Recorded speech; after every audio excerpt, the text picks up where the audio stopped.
Greetings, everyone, and a very warm welcome to another edition of Marketing the Invisible. My name is Tom Poland, beaming out to you from little Castaways Beach in Queensland, Australia. Joined today by Ron Karr. Ron, g'day, sir. Very warm welcome. Where are you hanging out? I'm hanging out in Edgewater, New Jersey, right on the Hudson River opposite Manhattan. New Jersey. I have a client in New Jersey, and I love the way he says coffee. He says coffee. It's like Coffee. it's got an R in it, right? Yeah, exactly. Yeah, of course. Well, great, The great. other way. Great to have her on your show. It tastes better when it's coffee, I think. So for those of you who don't know Ron, you've probably been living in a cage because he's pretty well known, in a cave, I should say. Ron's worked with leaders on 6 continents to eliminate, I didn't even know there were 6, Ron, but you've covered a lot of ground. To It's actually eliminate 7, but I didn't do the Penguins yet. All right. Okay. Well, you've got to have something on your bucket list, right? Your commercial bucket list. So 6 continents, which I think is pretty much all of them other than Antarctica, to eliminate risk, to gain buy-in, and to thereby achieve better results faster with what he's termed and registered as a trademark, it's that important, as the velocity mindset. He's generated over $1 billion in incremental revenues for clients, which is, I mean, you can't live on $1 billion, but it's a good start, right? So the title of this little interview is How to Lead with Velocity, and Ron's going to share with us how to do that in just 7 minutes. Ron, our 7 minutes starts now, sir. Question number 1 is, who is your ideal client? For speaking, it's any organization that's looking to motivate and move their audiences forward. For consulting and coaching, it's high growth companies in the $10 to $200 million range. Perfect. So tell us, for those high growth companies, what's the problem you solve for them? So we're helping them build high-performing sales cultures. So we're working with the CEOs, the C-suite, as well as all the other departments on how they're going to meet and exceed the needs of the customers in the marketplace, and how can they do it more effectively so that they can gain velocity in getting to their results. Perfect. Thank you, sir. Question 3, 6.5 minutes left. So let's talk about these C-suite execs that are sitting there, a larger organization. They're wanting to get some velocity in their sales results. How do they know they need you? In other words, what are some of the typical symptoms that they're going to be experiencing? They're going, yeah, I better find out more about velocity mindset. Well, typical symptoms are when they're trying to grow and they're not growing. They're trying to influence others, whether it's employees or customers, and they're not buying the Kool-Aid, if you will. Right. So they're getting frustrated. It's basically when they feel like the world is passing them by and they thought they had a good plan, but whatever they were doing is not working, then they call us up and they say, can you help us? Perfect. Thank you, sir. So these are pretty smart people in high-powered organizations. They're going to be trying things. Sometimes they're going to make some mistakes before they find your solution. So question 4, 5.5 minutes left. What are some of the common mistakes that these folks are making before they discover your solution?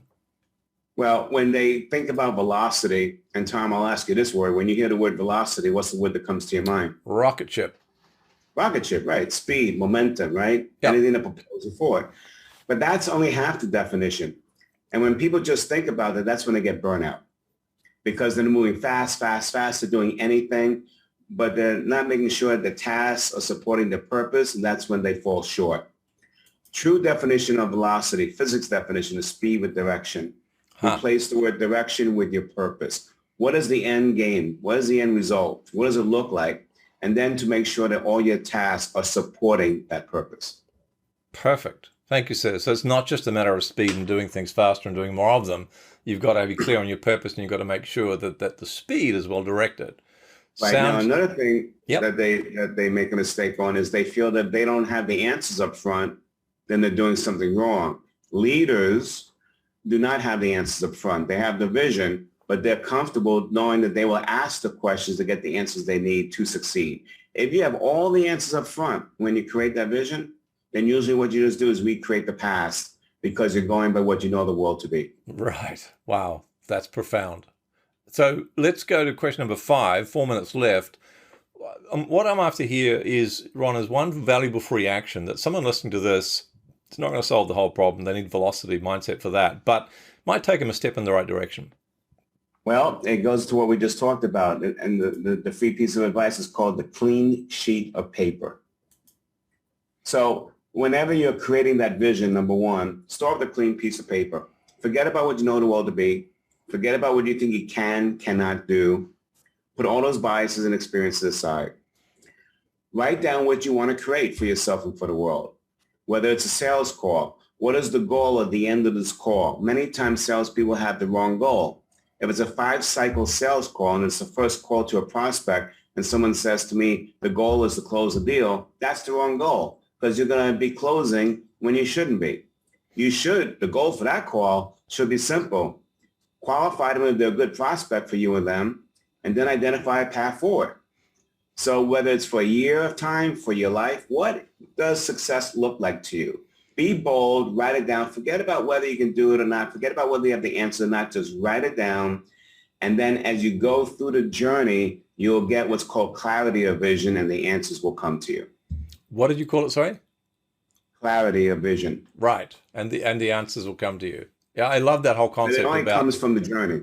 Right. You can't get there ahead of time. If you, as you said before, if you know all the answers, you're just going to be replicating the past, which is kind of not what you want, I wouldn't think. So Exactly. thank you for that. Question 6, we've got 2.5 minutes left. Where I'm after here is one valuable free resource. Where could folks go that they can find out more about velocity mindset? All right. So first of all, the book, The Velocity Mindset, is for leaders, but let me define leaders. Leaders is everybody in this world. You lead your family, you lead yourself, like Simone Biles, you lead others. We're all leaders. And the whole premise of the book is what would the world look like if everybody acted like a leader and not a victim of circumstance? So what they can do is if they go to velocitymindset.com, again, that's velocitymindset.com, there's several resources, including a free leadership assessment. Now, if you're not a manager, don't let that throw you. You're still a leader. Take the assessment. It's 5 questions. You rate yourself. Besides getting the rating, you'll also get tips and best practices on how you can move forward in all of those 5 areas. Incredibly valuable. That just could be the thing that unblocks velocity. It's also a free chapter to the book there, folks. So it's velocitymindset.com. Thanks, Ron. We've got 80 seconds left. Question number 7 is, what's the one question I should have asked you but didn't? One question you should have asked me but didn't is, what is the simplest tactic to remember when you're trying to influence others? And what is the answer is, drum roll, please. Drum roll. People do things for their own reasons, not yours. Yours, right. So you've got to find out what those reasons are. Ron Karr, thank you so much for your insights and your time. Thank you so much. Cheers. Thanks for checking out our Marketing the Invisible podcast. If you like what we're doing here, please head over to iTunes to subscribe, rate us, and leave us a review. It's very much appreciated. And if you want to generate 5 fresh leads in just 5 hours, then check out www.5hourchallenge.com.